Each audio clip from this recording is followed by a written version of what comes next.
Glad to have you with us. This is Business Morning on Channels Television and IMBC at Dibayo. Now, oil prices jumped in the afternoon of Asian trading hours today, and that follows Monday's more than 20% plunge. Of course, that saw U.S. West Texas Intermediate crude and international benchmark Brent crude post their worst decline since 1991.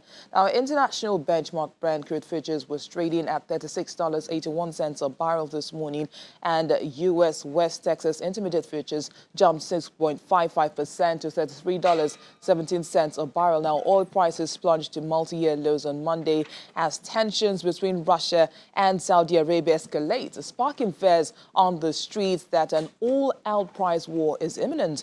Now, the sell-offs in crude began last week when OPEC failed to strike a deal with its allies, led by Russia, about oil production cuts. Well, that in turn caused Saudi Arabia to slash its oil prices as it reportedly looks to ramp up production. Well, let's talk to the CEO of International Energy Services Limited, Dr. Diro Fawibe, to tell us more about this development. Good morning, Dr. Fawibe. It's good to have you on the program. How would you describe what is playing out in the global oil market? Is this a mere speculation of a price war? Well, it is apparently, because nobody expected the effect of coronavirus on the supply of, on the effect on the oil and gas international petroleum industry like this. And as it happens, generally in the past, OPEC used to stabilize the world price of oil by cutting back production. You remember last November, there was a deal between OPEC plus, that's OPEC, Russia, and a few other non-OPEC countries to reduce production, and Russia, for example, to reduce production by about 220,000 barrels per day. But Russia came out reluctantly, or maybe Israel might not be willing to sustain that level of production. Basically, Russia needed and consider that it would need oil revenue, high production level to be able to sustain their budget. And that is what is playing out now. When OPEC came around because of the crash or collapse of the oil price, Russia was not willing to go along when OPEC proposed about 1.5 million, 1.2, 1.5 million barrels per day cut. And because of this, Saudi Arabia, the major oil producer, will now have to respond because Saudi Arabia over time has always been concerned that other producers might take the share of OPEC, and particularly major producers like Russia. For example, currently, Russia is producing over 10 million barrels per day, and Saudi Arabia could produce as much as 10, 12 million barrels per day. So the approach of understanding of Saudi Arabia is that if Russia is allowed to keep pumping oil into the market, it will eat into the market share of OPEC, and particularly Saudi Arabia.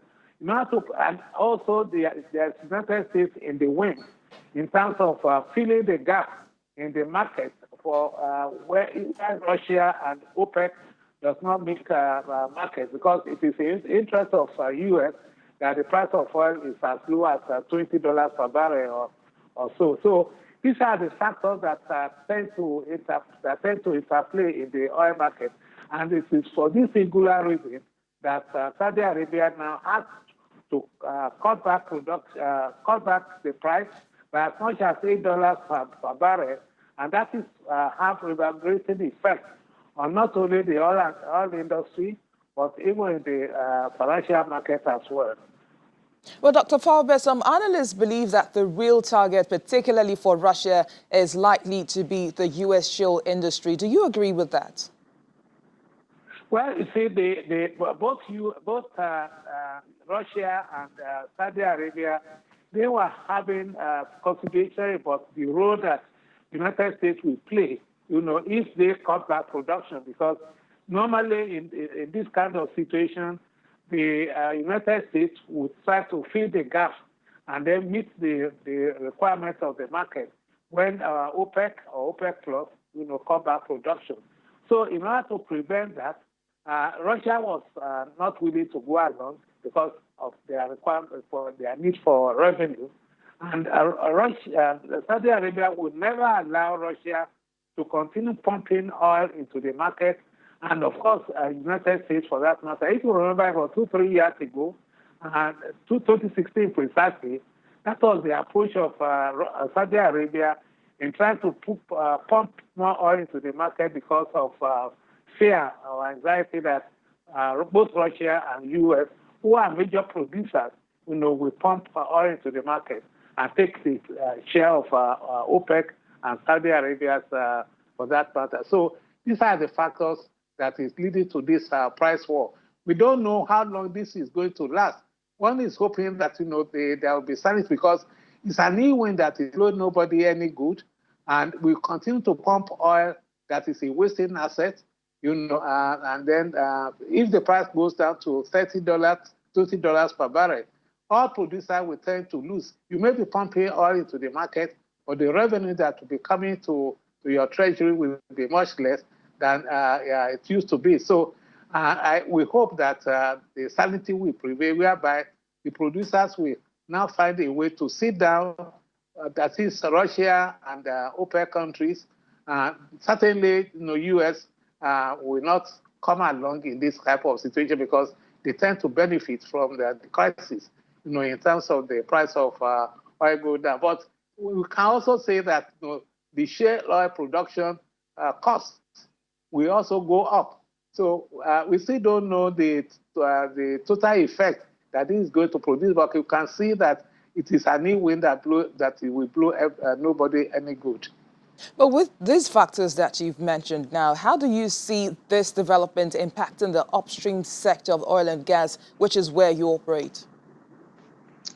The fundamental problem is that there's no way it will not impact, oil and gas industry and the operations. For example, some of the projects in the upstream that have been assessed for say, for example, $50 per barrel. If the price goes down to $20 or $30 per barrel, some of the projects will have to be suspended. That will mean a downturn in the activities in the oil and gas industry. For example, take Nigeria. We are looking forward to Boga Southwest, for example, that may come on stream next year. There are quite some other projects, that are in the pipeline. And if the price of oil goes down to $30 per barrel, you can bet it that the international oil companies will have to suspend some of these projects. And that will mean problems for not only the service sector that depends on this, but also the treasury.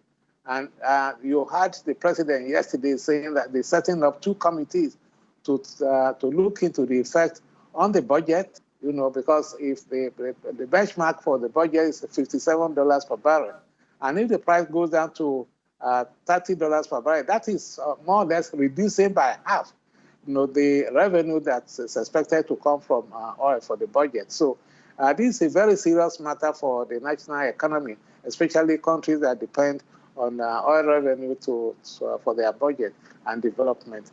So this is the effect that we may see, and there could be a problem for the naira, because if you don't have foreign exchange to back up the naira, what you then see is an increase in the exchange rate. Currently, it's about $362 to 1 naira.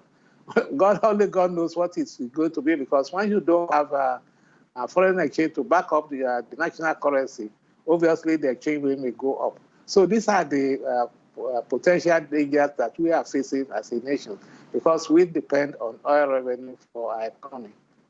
With all of these that have happened so far now, would you say that OPEC is losing its hold on the oil market? Well, so certainly that is the case, because OPEC has been suffering some reduction in its influence, because we now have major producers around the world who are non-members of OPEC. Now, when we look at the United States, producing about 12 million barrels per day, and Russia producing at over 10 million barrels per day, then these are major producers. In the past, when U.S. was not a major producer, even Russia was not producing as much as they are currently producing because they too have expanded their production capacity. So the non-OPEC sources now producing more oil than hitherto tend to reduce the ability of an influence of OPEC. There's absolutely no doubt about this. And this will continue to be so because there are so many countries around the world now trying to produce oil. And overall, they will be inching to the sphere of influence of OPEC in terms of supply of oil in the market. So to that extent, the influence of OPEC will continue to reduce over time. Many thanks, Dr. Dino Fawibe. Dr. Dino Fawibe is the CEO of International Services Limited. Many thanks for speaking with us on the program. Thank you.